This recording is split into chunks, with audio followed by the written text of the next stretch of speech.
Sommes-nous tous des policiers en puissance? La question est au cœur d'un article de loi passé un peu inaperçu et qui est en passe d'être adopté au Parlement. Il prévoit la création d'un statut de réserviste volontaire. En clair, chacun, à condition d'être majeur, français et sans casier judiciaire, pourra compléter et aider les effectifs de police. D'abord les explications d'Arnaud Comte et Mathieu Drejoux. Et si vous et moi, citoyens lambda, devenions demain policiers? Endosser l'uniforme bleu, une arme et un carnet de PV à la ceinture sera peut-être bientôt pour vous une réalité. Les critères sont simples, être majeur, de nationalité française avec un casier judiciaire vierge, sélection sur dossier. Après une formation de quelques jours, vous deviendrez réserviste de la police nationale. Alors vous sentez-vous concerné? Nous avons posé la question aux habitants d'Asnières, où des comités citoyens avaient été créés en 2006 pour prêter main forte aux policiers. Si tout le monde peut porter une arme, ça veut dire... Enfin, où va le monde quoi? Si tout le monde peut avoir une arme sur lui, ça devient dangereux quoi. Il peut y avoir des débordements, des gens qui se prennent pour des justiciers, qui vont au-delà de ce qu'ils devraient faire.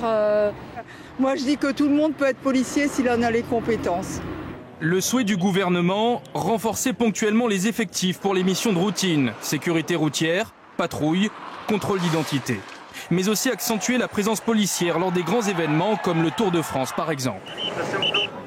Pas question en revanche pour ces hommes et ces femmes d'intervenir lors de manifestations. Reculez, ça avance. Ou d'opérations de maintien de l'ordre. Un réserviste pourra travailler 90 jours par an maximum et pourrait gagner jusqu'à 162 € par jour. Ce dispositif est calqué sur celui de la gendarmerie qui emploie 25 000 réservistes, soit un quart de ses effectifs. Eux reçoivent une formation militaire durant 15 jours et doivent notamment passer un test de moralité, mais seuls 5% des candidats, au final, sont jugés inaptes. Cette notion de policier citoyen s'inspire du modèle anglo-saxon où chaque Britannique peut appréhender dans la rue un criminel. Mais en France, hors de question de faire de vous des shérifs, la volonté proclamée, rapprocher la nation de sa police. Cette disposition, en tout cas, fait évidemment débat. Le premier syndicat de gardiens de la paix, SGPFO, condamne cette décision et évoque, je cite, la création d'un semblant de milices armées et mal formées. Alors voici les arguments des uns et des autres. Chacun se fera son idée. Clément Le Goff, Alexis Jacquet. Il a passé 19 ans dans la police, il est aujourd'hui conseiller régional UMP et favorable aux réservistes volontaires. Lui est un ténor du barreau, il est scandalisé par ce nouveau texte. Alors faire la police, est-ce vraiment la place du citoyen ? Il ne me paraît pas possible d'envisager de transformer du jour au lendemain un citoyen en policier. C'est un métier difficile, délicat, qui suppose non seulement une déontologie, mais également une mesure. Les mêmes qui aujourd'hui critiquent ce dispositif sont ceux qui, depuis 10, 20 ans, vous disent qu'il faut rétablir le lien police-population. C'est un dispositif qui permet aux citoyens qui a envie de se mettre à la disposition de la police nationale. Mais leur donner une arme, pourquoi faire ?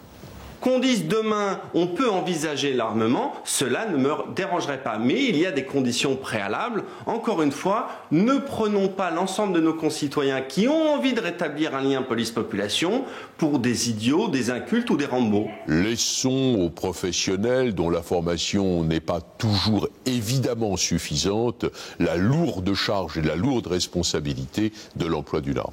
Finalement, tout le monde va-t-il surveiller tout le monde ? Aujourd'hui, dans de nombreux pays européens, naissent des milices de citoyens. La France fait plutôt le choix de créer un dispositif qui mette le citoyen avec la police nationale. Que chacun soit derrière ses rideaux en train de surveiller ce qui se passe parce qu'il se sentirait nanti d'un devoir de dénonciation, là, c'est le moment où on a franchi la juste mesure.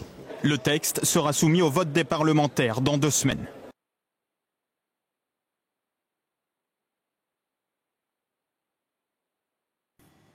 Il y a 100 000 habitants là, 100 000 habitants. Vous imaginez, c'est une grande ville quand même. 100 000 habitants et vous avez 4 policiers qui se courent après. Vous en faites quoi de 4 policiers? C'est impossible.